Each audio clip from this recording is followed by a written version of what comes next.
One of the things that I glossed over in this chapter was this kind of 0 plus and 0 minus and just regular 0 when it comes to limits.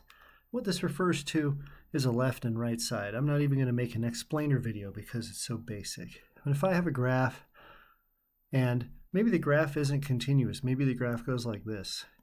Something breaks here and something solid here.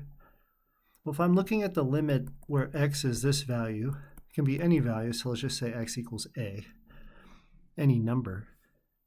The limit's up here if I'm looking at it from this perspective. But if I'm looking from this perspective, the limit's down here. So sometimes we say a minus and a plus, just to say from the right side or the left side. That's all we're really talking about. Well, let's do it with this chapter review problem, because this is literally all that's necessary. So notice what my domain is here. X goes from about 0 to 3, so I'm just going to draw a graph like this. And let's see what happens here. So when x is less than 0, we get the square root of negative x. That's going to look, I'll put it in orange. It's going to look something like this. It's going to go this direction as a square root. So regular square root goes like this, but it's backward. So we flip it over the y-axis since it's negative x. And since it's less than 0, we're going to make an open hole here. I don't know about orange. It's a little dark. How about we just stick with gold? Okay, so I'm going to have an open hole at the origin, and I'm going to have my square root function go like this. Okay.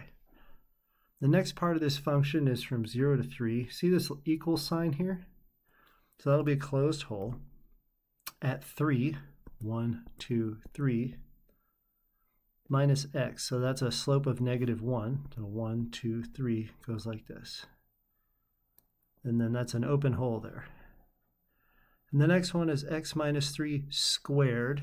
Notice it's not an equal sign here, so we're going to have an open hole again. And let's just plug in here. When x is 3, you get 3 minus 3 is 0, so you're going to have an open hole here. And then if I do 4, maybe 5 and 6, let's see what it does. 4 minus 3 is 1 squared, so it would be 1. And 5 minus 3 would be 2 squared. It's 4, so this can be up here. So this guy goes like parabola style. Okay? So let's notice something. At this vertical point, there is a value right here, not down here.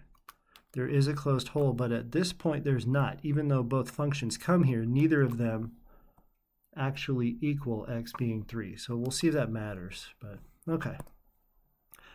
It wants to know the limit as x approaches 0 from the right side. From the right side. So that would be this. I'm coming from the right, and I'm going to find that it's 3. So they want 3. That's all that is. But from the left side, 0 from the left side, well, that's this way. That's going to be 0, would be my y value there. And when they ask the limit as x approaches 0, well, we have a problem, right? We have a major problem because when x approaches 0, this includes x from the right and it includes x from the left. So if these don't match, then this doesn't exist. And that's what they want you to say here, is that that does not exist. So for part, I'm going to call it part 3, you would write does not exist. Okay?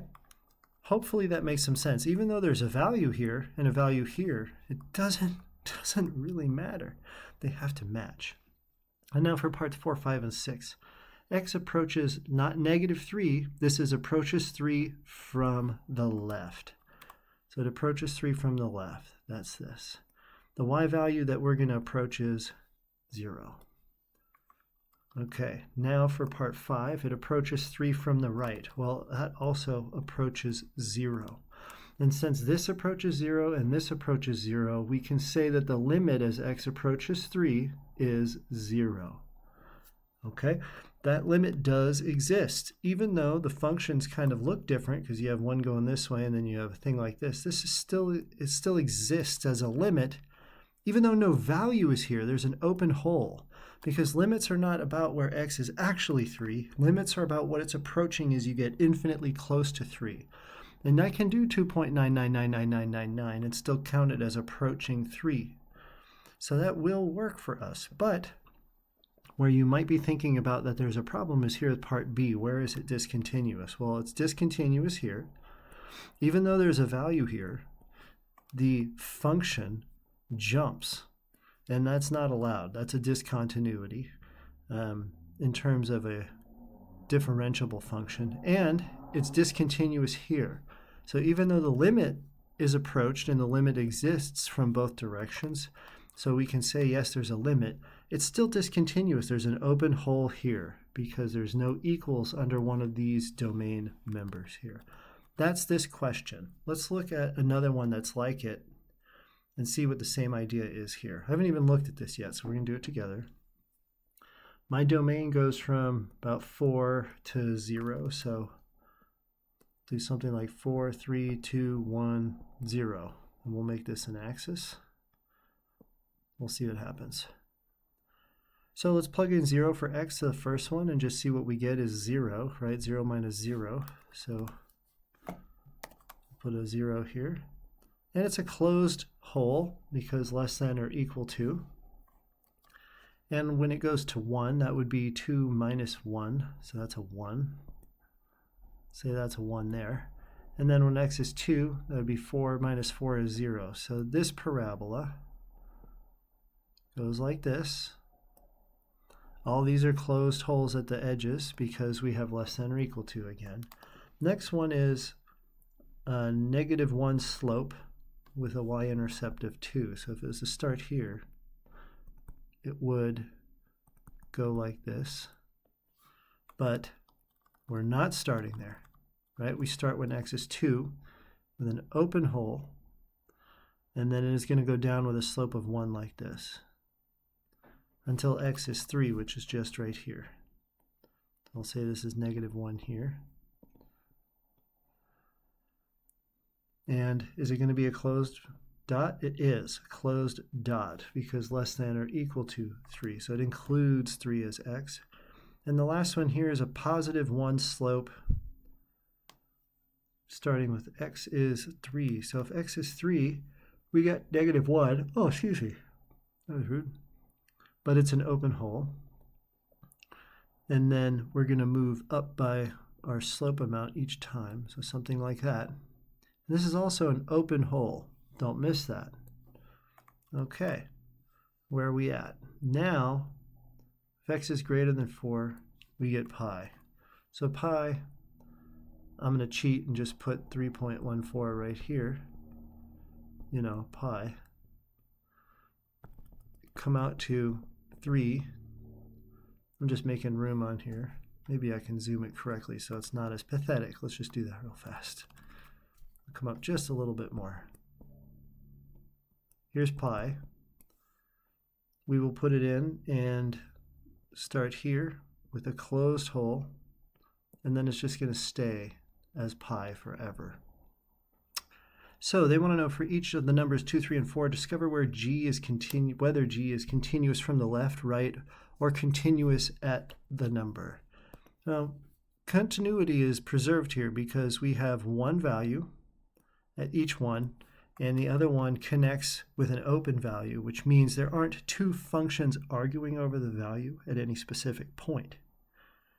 And it's not discontinuous because if you put in any value for x, you'll have an answer, and it's approachable from both directions. In the first one, when it meets at 2, the limit for this one approaches 0, and when you approach from the right, the limit, even if it exists or not, also approaches 0. So the limit exists, and it's continuous here because we have a value that's closed. And then on the converse side, if I approach this one from the left and this one from the right, they're both approaching the same value. And there exists a value here. We have a closed dot. Not 2 closed dots, not 0 closed dots. We have one declared domain with one computable value there. The limit agrees in both directions from right and left, so that is continuous. And there's a limit. And for the last one, here's where it gets crappy, right, is this here is called a jump. Some people call it a skip. it doesn't really matter to us. What matters to us is that the limit from the left, if I come from the left, you're going to find that the limit is 0. But if I come from the right, you're going to find that the limit is pi. And since these two don't match, there will not be considered, if I say what's the limit as x approaches, what is it, 4?